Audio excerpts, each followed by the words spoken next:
So nothing has changed. Whether military or civilian government, they are afraid of the word labor. And they will fight tooth and nail to destabilize labor, whether it's Labour Party or Labour Congress. That is what you are seeing. And there is no worker, no labor leader that is not conscious of this. It is what we are, the potentials we have, that is attracting all this attack. Where on earth does a court rule when there is a consent judgment? Where on earth? If you have a consent judgment and you are still hearing that another court is ruling against it, it's only in a banana republic that can happen. No court rules against a consent judgment. It has never, it's not appealable anywhere. But you are seeing the joke. Somebody came and said, okay, we agree by this. You are signed. You went to court. You adopted it. And you are ruling again. What are you ruling on? What is happening here? Because it's Labour Party. So when people talk about Supreme Court ruling, I've been wondering, could Supreme Court have ruled against the consent judgment or in favor? The Supreme Court ruling is not a do-it-all. That's the fact. And that's why those of us in the labor movement believe that there is need for this meeting. Since that time, you have been hearing discordant voices from people. It's not the Supreme Court that registered the Labour Party. It is not. They are not the people that will organize it for us. And that is why we are here today. All agencies of government are involved in this destabilization plot. Tell them, all. So it's better you understand it clearly and tell them that they should remove their hands in the organization of the Workers' Party. That is a sin for you to destabilize the Workers' Party. All over the world, the Labour Party is organized and run by the trade unions all over the world.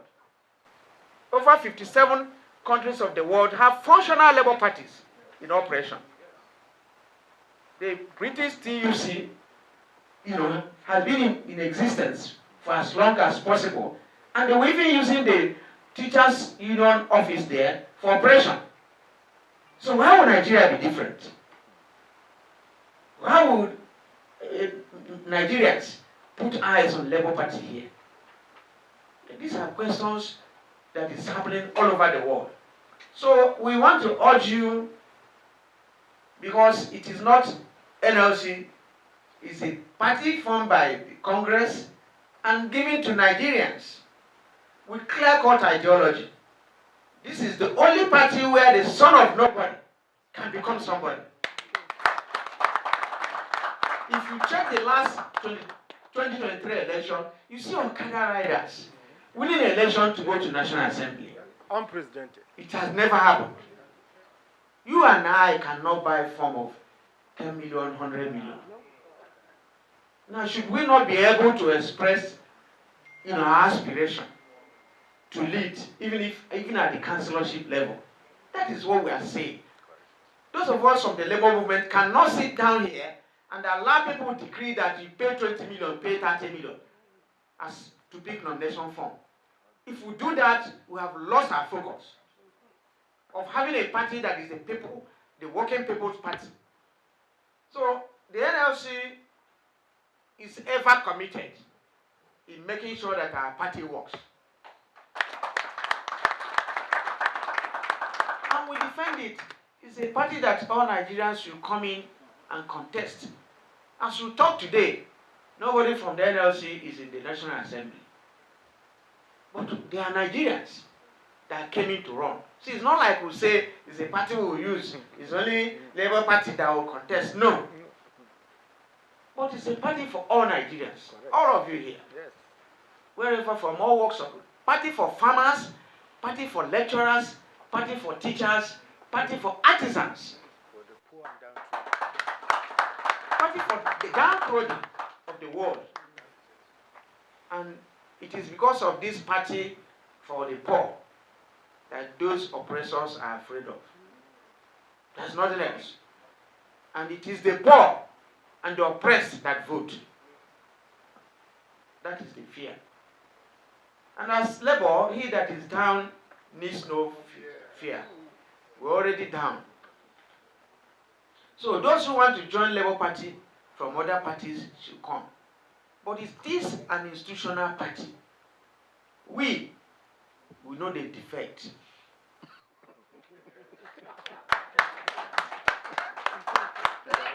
NLC and TUC leadership that you are seeing that are institutional members, we know the defect now.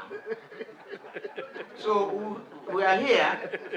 When politicians defect, we see they where we live.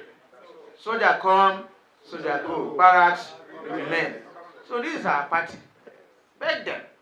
You know, it remains our party from the beginning to the end.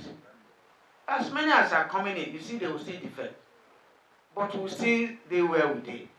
Because constitutionally, you see, as NLC president, I'm an automatic member of this NEC. If I leave, I don't come out. If I leave, I cannot defect. But now, I can't defect. We have to stay here and organize the party for those who equally want to use it, you know, to run. But from time to time, we tell them that this party, if you have to run on the platform of this party, you have to have a human feeling. Feel that people have not been paid their salary, people have not been paid their pension, you know, people are suffering. Their minimum wage is not enough. All this increase on tariff, on telecom, on electricity, they are affecting people. Those are the things we are saying. You know, we are not plotting coup for anybody. We are not working against anybody. So I think it is clear, and it should be made clear, that no amount of blackmail, because all that we have passed through is because they felt we have a link with the Labour Party. The NLC is still in possession of the Labour Party certificate till tomorrow. And I have written the INEC that if anybody is parading an affidavit or a photocopy, that person should be tried for deliberate perjury. You can't declare a certificate missing if you are not the holder of that certificate. So if there's anybody parading himself, the person, the full weight of the law should be, you know, unleashed on him.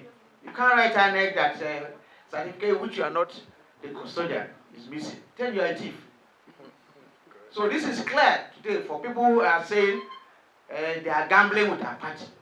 And all the people you are seeing, some of them are our boys that have fallen astray. They have lost their way because of the people's right of office.